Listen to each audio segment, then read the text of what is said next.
Ang paglalakbay ni Ferdinand Magellan, 1519 hanggang 1522.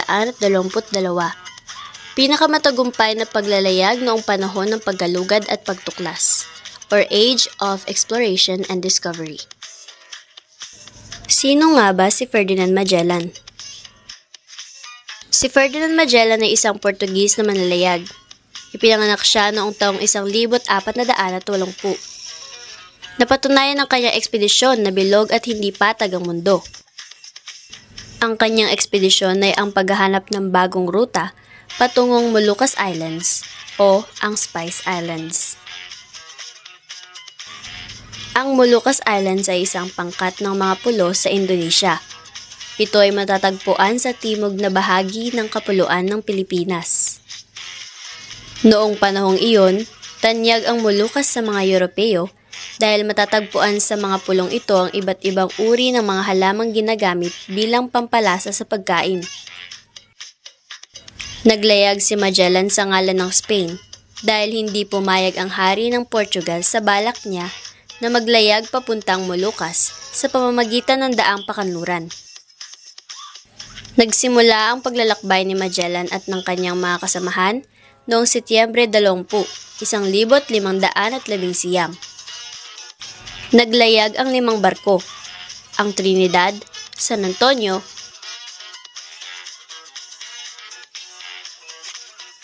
Victoria,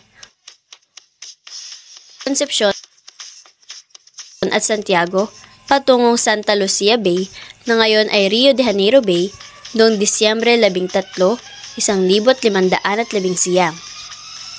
Narating naman nila ang Rio de la Plata noong Enero 22, 1520. Napagtanto ni Magellan na ang lugar na ito ay walang lagusan patawid ng kontinente.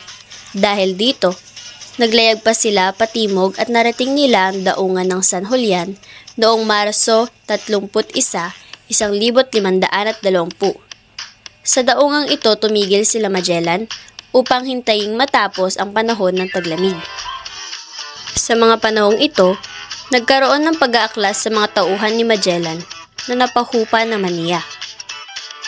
Inutusan ni Magellan ang isa sa mga barko, ang Santiago, na galugarin ang paligid ng lugar na iyon.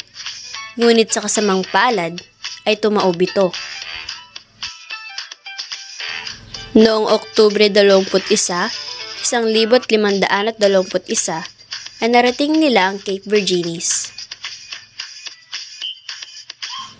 Sa kipot na ito dumaan sila Magellan, na kilala ngayong Strait of Magellan. Sa kasagsagan ng kanilang paglalayag, nagkaklas ang mga tripulante ng bangkang San Antonio. Nakalabas sila ng kipot noong Nobyembre 27, 1520.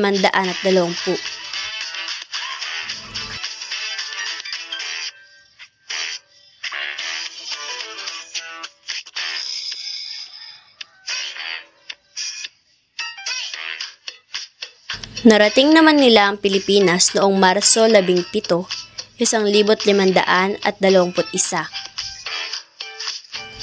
Ilang linggong lumipas ay napaslang naman ng mga katutubo si Magellan noong Abril 27, 1521.